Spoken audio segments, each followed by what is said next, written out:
Chapter 7. Reptile. Yes! Reptile! Let's go! Let's go! I'm going to enjoy making this episode. Our heroes head to Sundo to try and reach the portal back to Earthrealm. Wait. In Chapter 4, how did Johnny, Kenshi and Kung Lao get to the desert if the only way they could get there was by the portal in Sundo?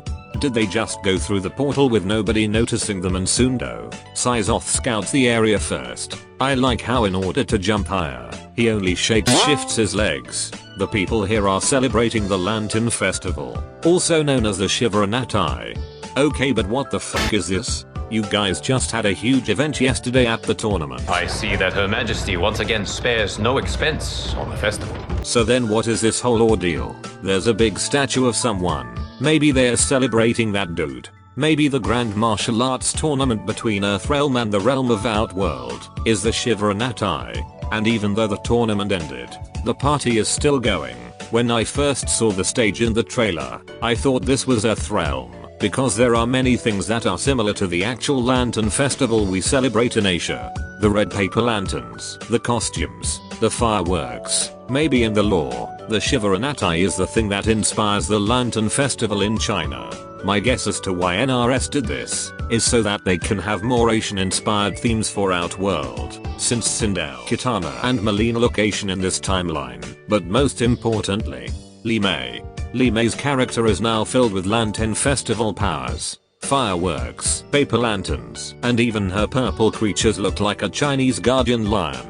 What better way to have a fighting style like this, if the hometown itself is heavily inspired by it?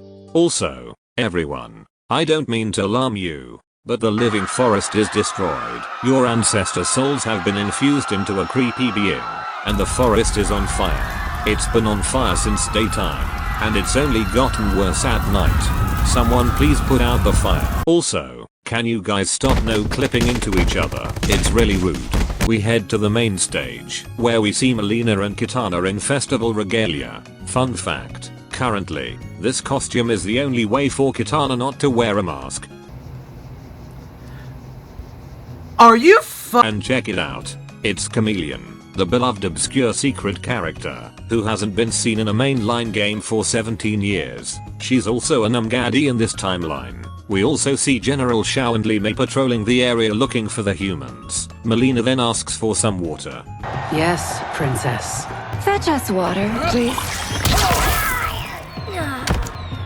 Come over here and kiss me on my hot mouth. I'm feeling romantical.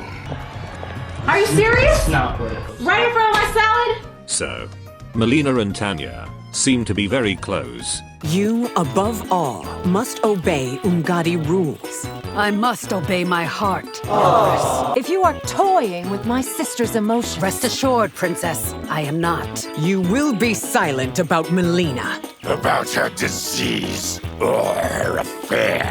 I am doing this for the greater good. I am the greatest good you'll ever have! I almost lost Melina because of you. Melina? Shouldn't you call her Empress? Melina then gets so pissed for being too fruity that she leaves. Like, she doesn't come back when the commotion starts. Did not expect her to be that pissed. We cut back to our heroes. Johnny, where is Utsugaru? Did you throw it away? Oh, that was criminal, Earthrealmer. We see our heroes disguising themselves to fit in with the crowd, and these festive disguises are playable in the game, including Ashra and her big dumb hat.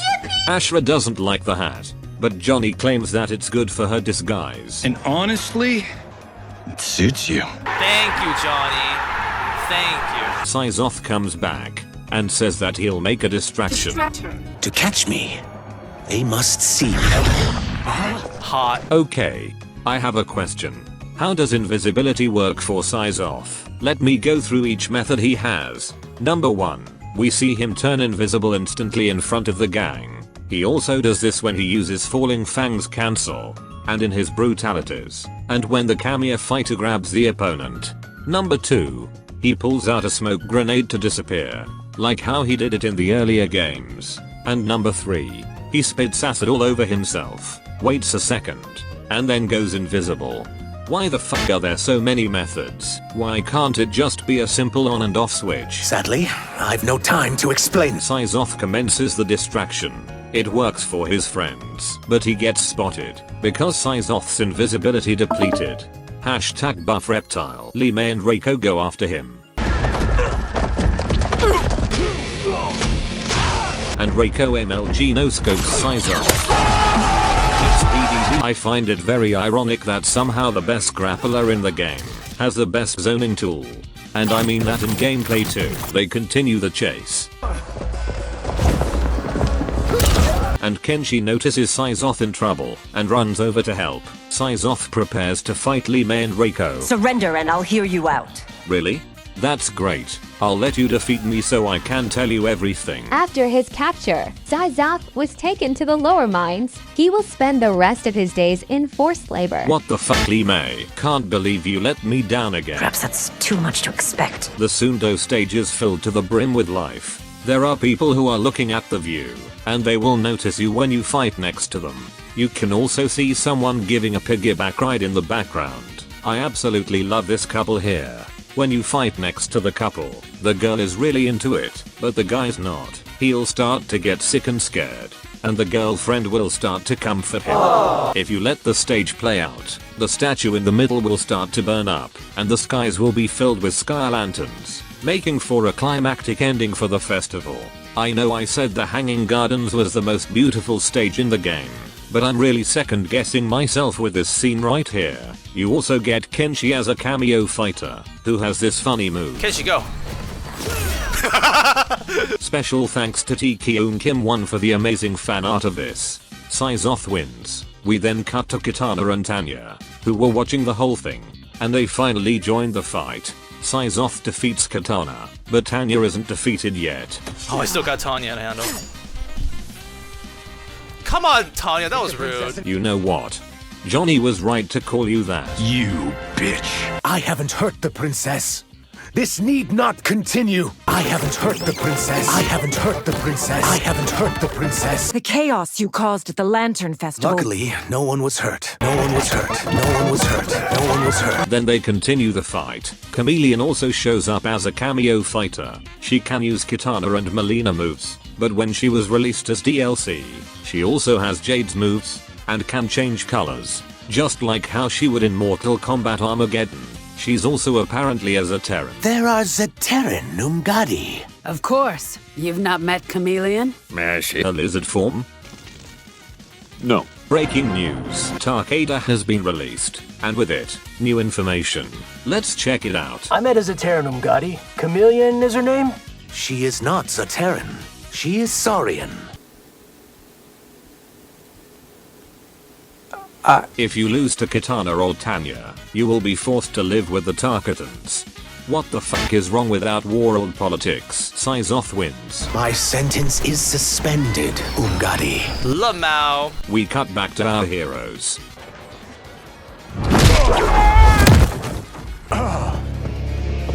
Why are you running away, Quan Chi? Those are your teammates. You should be running into General Shao's embrace. Our heroes are cornered, but fear not. Rescue is on the way.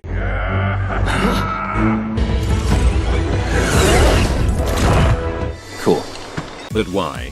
Why did you two defeat Tanya and then climb the stage in the middle to then do the Tarzan bit? Also, what are you swinging on? You guys are on the tallest building around the vicinity. What are you guys anchoring to? They get into a brawl. Sizoth tail grabs Shao by the neck and slams him into the gameplay stage. God, I wish that was me. Dead men tell no tales. Any last words? Now's the time. If you lose to Shao, you survive. You were saying, bitch. When Kenshi shows up, he doesn't have his mask anymore. But when you fight General Shao, he gets it back. What? Are you blind? Sizoth wins. You won't silence me, General. And just like that, I'm the champion of Earthrealm. Go, Motaros! We must go. Now.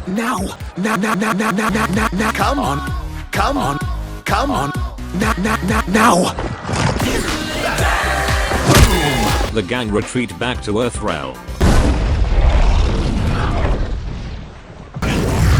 Did you really think I can't just reopen the portal? Liu Kang shows up to greet them. By the Elder Gods. He said it! He said it! I am glad that Sento bonded with you. Though my hope was that the means would be different this time. This time. Spoilers. Kenshi. Though the heroes didn't capture Shang Tsung, they did gain a lot of information about the villain's plans, and Ashura and Syzoth officially joined the group. And we will never see them be useful in this game ever again. And that's basically chapter 7. Something funny I noticed upon revisiting this chapter is that it's kind of unnecessary. Just have it so Quan Chi escapes in chapter 6 and then cut to the heroes coming back to the Fire Temple. Chapter 7 really doesn't add much to the grand story. But man is it fun. The vibrant Sundo festival, the fun disguises our heroes wear, the comedic moments. Yay, there's the dumb hat. Thank you very much. You can't steal a more functional hat. And most importantly, this was Syzoth's moment to shine. For decades, Reptile has been sidelined and treated like crap, to the point where I personally gave up on ever seeing our scaly boy get a chapter. So as a Reptile fan, this chapter will always have a special place in my heart. Welcome to the Double ID, interesting intro dialogues, where we look at character intro dialogues to gain more information about the current chapter we're on. Syzoth's diversion plan wasn't the best. There were safer ways to create that diversion. I guess he's not really good at sneaking, but very good at fighting. There's an intro where Shang Tsung taunts Syzoth by turning into him. I know it's you, Shang Tsung. Too bad knowing that won't help you survive. But there's also an intro where Syzoth mastered his powers of shape-shifting and turned into Shang Tsung. How did you learn my magic, Syzoth? By watching you every moment I was held hostage. Which is further explored in Reptile's invasion season. Syzoth might be stinky. Ugh, you smell like sewage. That is the scent of your own shame. Now, I hope you are all ready for the main meat of this video. My 1-hour thesis on. Let's break it down. Syzoth. What about me, Gandalf? Where's my fortune cookie jar? You will never be more than a jobber. You may have been one of the original 3 ninjas in Mortal Kombat, but your status would never rival that of Scorpion and Sub-Zero ever again. You are nothing more than a hollow shell of what you used to be. By the way, I've been calling him Syzoth throughout this series, because they never call him Reptile in the entire story. The only time someone calls him Reptile is in an intro dialogue. Syzoth is a mouthful. Can I just call you Reptile? I wonder what the title Reptile means to Syzoth in this universe. Also, I personally prefer calling him Syzoth in this game, because he's just so different compared to his previous counterparts. So, to start off with this character analysis, I feel like I need to introduce myself. I'm sorta, moderately, kinda, a Reptile fan. Are you winning, son?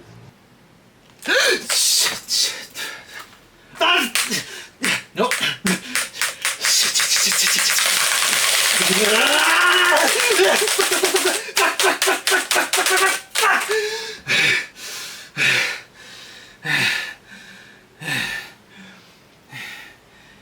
It's not a phase, Dad! Ah, so you're one of those warm bloods. Back in August 2023, I was on my Europe vacation when the Reptile trailer dropped, and I knew I had to do a reaction video for it. So I went into a shower stall in my hotel to record my reaction. After that, I went to the Van Gogh Museum, and I recorded a response to my fans on the way. Hello, I am currently in Amsterdam. After the Reptile trailer dropped, my notifications blew the F up. I've got like pinged 50 times on Twitter and Discord DMs, and even on YouTube videos that have nothing to do with Reptile. People are like, have you reacted to that? Did you react to a Reptile trailer? In short, I'm mentioning the story because when the Reptile trailer dropped, many of my fans thought of me and wanted to hear my reaction. But I'd like to say thank you guys so much. I'm really appreciative that you thought of me when the Reptile trailer dropped. And I'm truly grateful to you all for thinking of me as the #1 Reptile Sim fan. the #1 Reptile fan. I'm going to try my best to do him justice in this character breakdown. And let's start with his character design. In each iteration, Reptile's design changes quite a lot, and even in the movies too. Reptile is like a box of chocolate. You never know what you're going to get. And it's no different in Mortal Kombat 1. Reptile in this game is a shape-shifting druid lizard, where he can shape-shift into his human form and his natural form. He can also choose to shape-shift individual parts of his body for combat advantages. Maybe he just wants to change his legs, maybe the hands, maybe the head, or maybe to grow a third leg. I was talking about his tail. When Reptile shapeshifts, he has a very fast transition effect.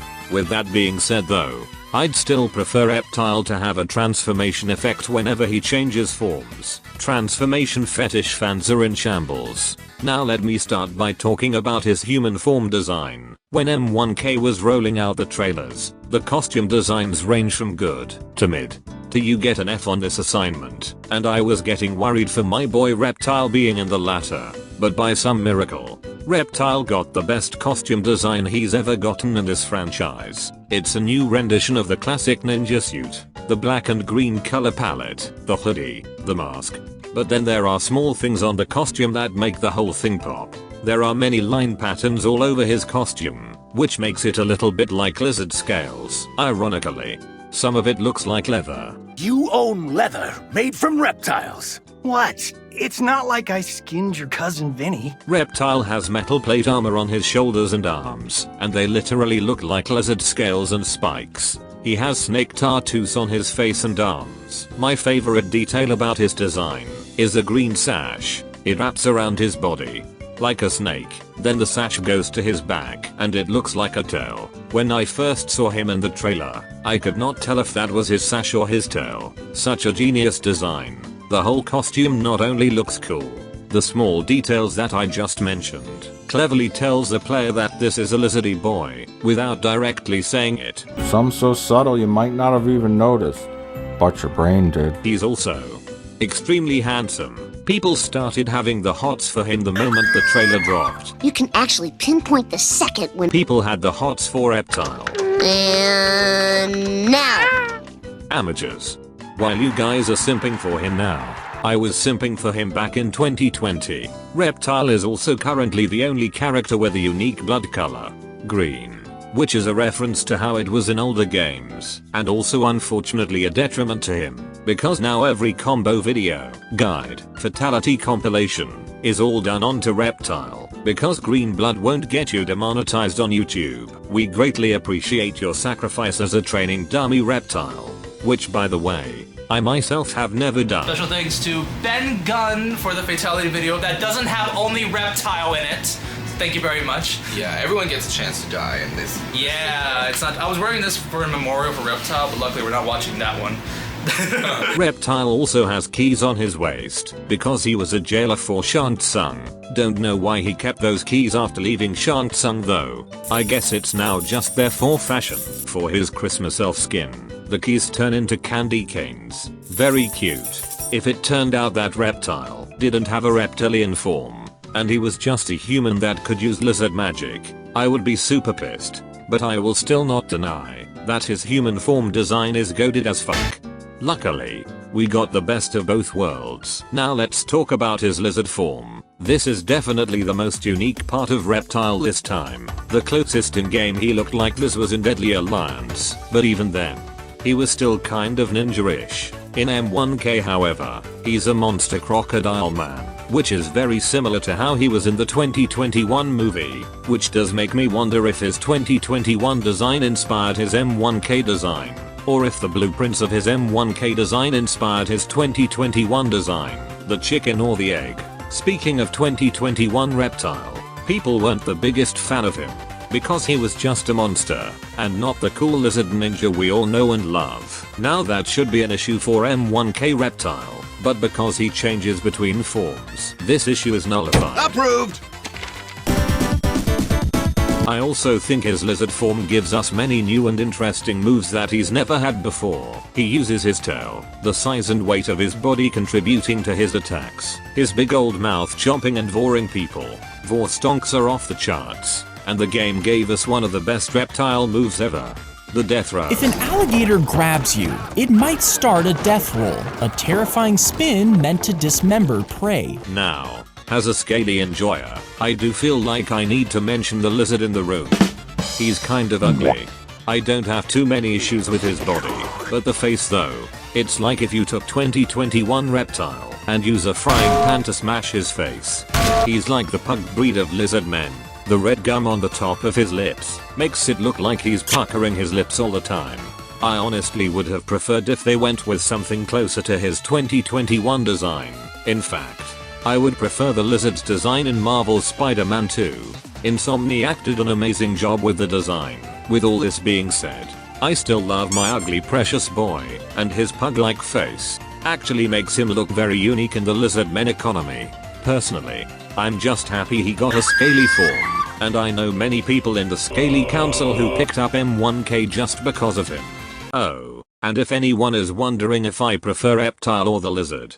I'm the better lizard man. No, I'm the better lizard man. Are you winning? Now let's talk about Reptile's lore, the size-off part of this character. Size-off is a Zerterian, one of the reptiloid race which lives on Outworld's fringes, and Size-off possesses the ability to shapeshift into a human. This ability made him a freak among his people, bullied mercilessly. Bullied mercilessly.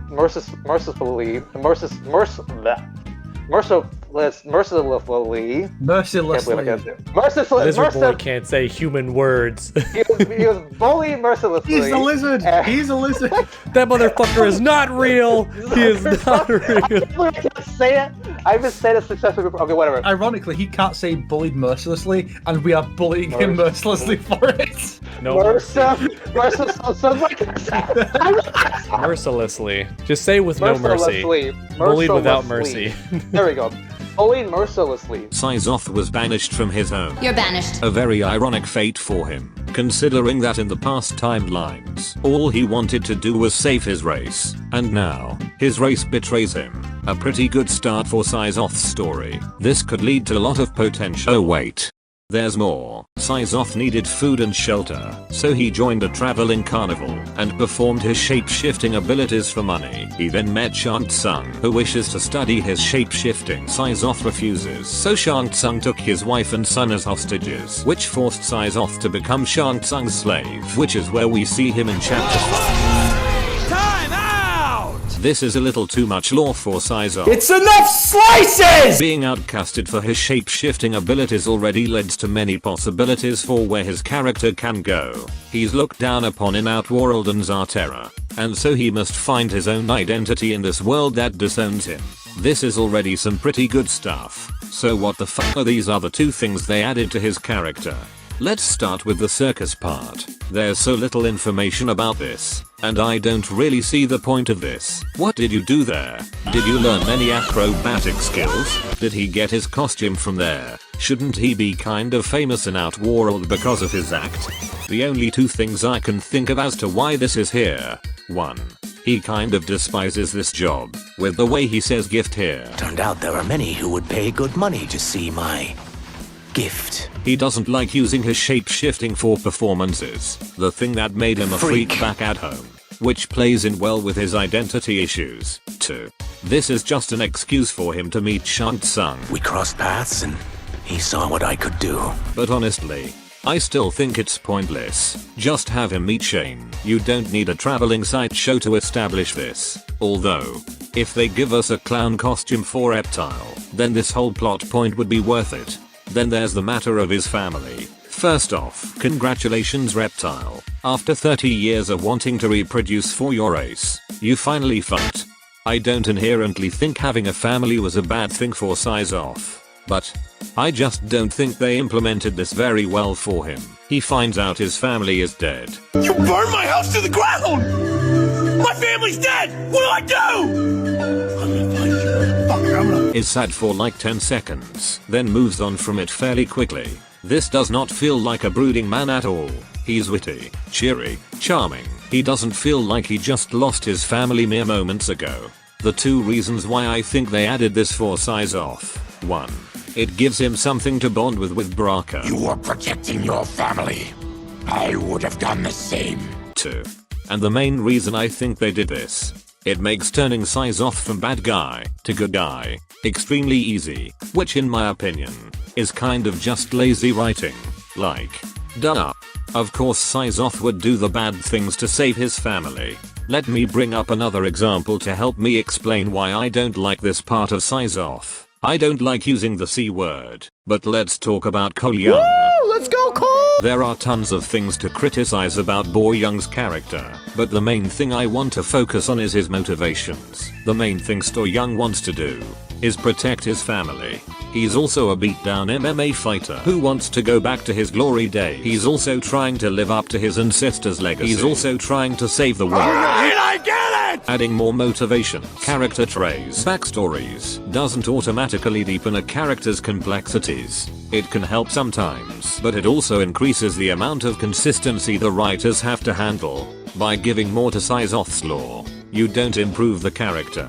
You just give me more questions that can't be answered. Here's how I would write Size Off in the story. After Size Off gets banished, he meets Shang Tsung and joins him. Maybe Shang could offer a way to cure him of this shape-shifting illness, but as the story goes on, Size Off must learn to embrace this part of himself instead of being ashamed of it. My mutation wasn't to be feared, and it wasn't a source of shame. And all of this still goes pretty well with Size Off's future development, since they mostly focus on his Zarteran heritage plot later on anyways. Now, this does make redeeming Size Off a bit harder. Helping Shang Tsung do horrible experiments to get a cure instead of saving his family is probably a harder pill to swallow, but Mortal Kombat is filled with morally messed up people being redeemed. Just look at Sindel in this game. She's a fucking racist tyrant, and people love her.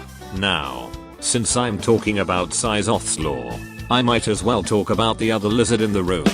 After chapter 7, Size Off and Ashra start dating.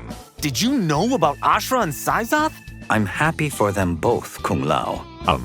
I feel kind of neutral about this, and it's not because I'm a Reptile sim and she stole him from me. Mainly because there were never any hints of this in the story mode whatsoever. It's like NRS barged into my room, told me that these two were a thing, and left me to contemplate this. How am I supposed to feel about this? There were hints of Raiden and Katana, Melina and Tanya, Johnny with everyone, but Ashla and Size Off barely chatted with each other. I feel like they'll expand upon this eventually, but for now, it's just more needless information about Size Off they haven't elaborated on.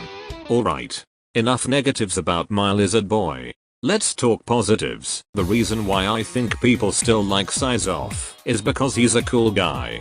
He's pleasant, likable, cracks jokes. I hear the word personality being thrown around whenever people talk about why they like this version of Reptile so much, but the main reason they like him in my opinion is simply because he got his own chapter. Fans have begged for their favorites to escape the jobber status for years, and as a Reptile fan, this is like a dream come true, and probably enough to satisfy many people to like Size Off as a character. Now, I like to mention something more controversial about this version of Reptile. I actually know some people in the Scalie Council that don't accept this version of Reptile, and the main reason is because he's way too different compared to his past incarnations. He's not really a lizard man, he's more of a human shape-shifting Riz King, and I completely understand where they are coming from. There are characters who didn't get changed much compared to previous iterations, and then there are some that get changed drastically, such as Reptile. Personally, I welcome change, especially in this timeline, where Liu Kang changed everything. I think the critique should come from how the change was handled. For example, I love how Baraka was handled, and I absolutely despise how Nitara was done. For Reptile, I'm quite open to it. Despite the new stuff, he still has the spirit of the previous Reptiles. For me personally, the moment he transformed into a lizard man was the moment I was at ease that he's going to be a good iteration. Reptile is a scalie, so I won. And I still love the past versions of Reptile. I still love their designs. I still like his little outworld team he had in MKX. The new version of Reptile isn't going to change that. On the other side of this topic, I've heard opinions on why this version of Reptile works. Is because he looks like DMC Devil May Cry Dante. What in the shitting hell is going on here? And it wouldn't have worked if he was an ugly lizard man. And to that I say, excuse me? While his good looks now definitely help attract more people to him, I don't think that alone would have worked. If I replaced the current Reptile design with his MKX1, but his story plays out exactly the same, I guarantee you people would still like this version of Reptile. In fact, I have proof. Baraka. He looks and acts just like his past versions, yet everyone especially likes him here, because of his new characteristics and lore. And yassifying Baraka wouldn't have improved it at all. And the same goes to Reptile. You can be happy that Reptile's now a pretty fuckboy, but don't you dare come up to my face and say that this is an improvement. It's a different flavor. The last thing I want to talk about are two things they can add to make this the perfect Reptile. And I don't mean changes or add-ons to his story. I mean things NRS can add to him, right now, that'll make everyone happy. 1. Give us customizations with his lizard form, since this form plays an important role on his moveset. Currently, you can change the skin color of his lizard form depending on which skin you pick. But I want more. I want to give him funny accessories, like a cowboy hat. And the biggest customization change, I want to be able to change his face, since people think he's too ugly. Give the option to change it, maybe make it look more like the 2021 version. Or if you want to give him super fan service, give him the goofy Deadly Alliance head. 2. Give us a true Saurian skin. And I don't mean just adding scales like they did in his invasion season, which was pretty weak in my opinion. Add his MKX or Shaolin Monk's skins, and try to be true to how they looked in the original games, which means making his face more monstrous. You'd make everyone in the Scalie Council happy, and I truly think this would make him the best Reptile version ever. And that's pretty much all I've got to say about Reptile. I love my boy, and I'm happy he's back after 8 years. 60% of this video has been a Reptile character analysis, and I could go longer if I wanted to. And that is the end of Act 2.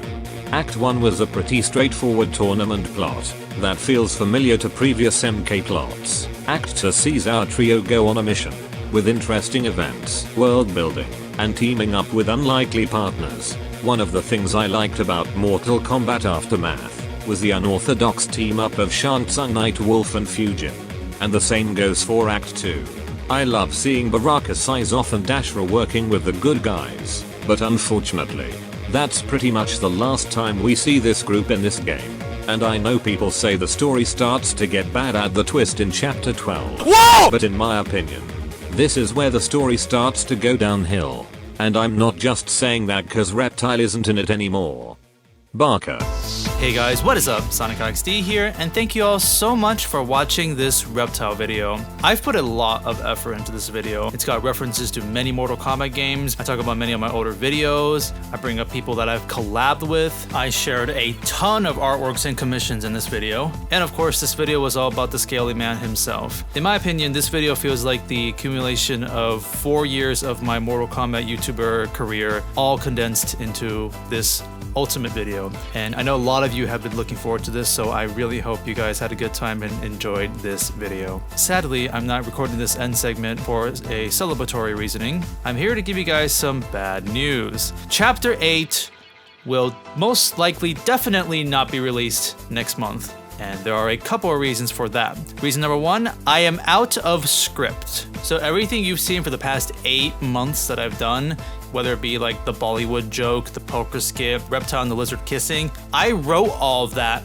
last year. I have planned all of this 8 months ago. I spent about like a month or two just constantly writing for the Suck series, and then I decided to stop after chapter 7 because I felt like I had to start uploading videos or else it's gonna be a dead channel. And now that I've uploaded all 7 of my chapters, I am out of script, which means I need to get to writing. Now I do have a general idea as to what I'm going to write for the next couple chapters. However, it will still take me quite some time. So hopefully you guys will allow me to cook so that I can deliver some fresh shawarma. I don't know what And more unfortunately, that's not gonna be the only reason. Reason number 2, you guys seen the San Diego Comic-Con trailer. Chaos Reigns, the next Mortal Kombat story expansion, is happening at the end of September, which means I'm going to be dedicating a lot of time to that when that happens. So that is going to take up time for writing for my script. However, I do think that's something that you guys want to watch from me. You want to see how I feel about the next story expansion, and I'm very excited to check it out and see if it's good or most likely bad, and probably 3 or 4 videos about that expansion before I get back to writing the script. But sadly, there's going to be one last reason for the delay,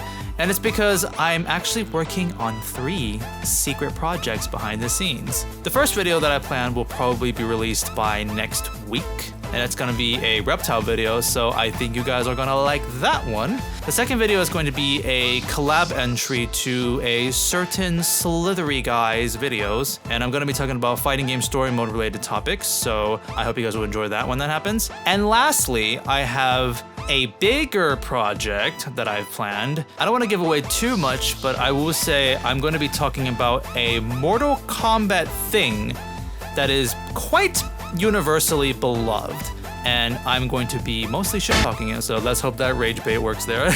And those are mainly the reason as to why I'm not going to be able to deliver Chapter 8 next month. And unfortunately, I feel like, if I'm gonna estimate, it's gonna be till next year when I can continue the Mortal Kombat 1 Suck series. Yeah, sorry. It's gonna take a lot of time, and I have a lot of things in between. However, that does not mean I'm gonna be slacking off. I'm not gonna be on some sort of vacation. I'm literally going to be still uploading videos on a monthly basis. The channel is gonna be thriving, so I hope you guys are gonna still be sticking around for a lot of epic content. And yeah, that's about it. Thank you all so much for watching this mid-season finale, basically. Wow. If you think about it, actually, if I combine from chapter 1 till 7 all together, I've pretty much made around close to 3 hours of suck content for you guys. It's been a very interesting project for me. Usually I go into hiatus for like a couple months and then release a big project, but I have been uploading monthly this entire year, and it's been very tiring. But it's been a blast. I've learned a lot. I've loved the engagement with you guys I've been getting, and I'm very happy that you guys are loving the 3D animations that I've spent a lot of time to learn, and I'm very excited to be learning more and doing more of that, and just, yeah, it's still gonna be a very exciting year, and I hope you guys will stick around. Thank you all so much for watching, and happy Reptile. I don't know how to end this. See y'all next week. Bye! Welcome back, my little hard-shelled hamburgers. So this is the circus, huh? I gotta get used to this. Oh, looks like one of these guys made it through. Wait, what?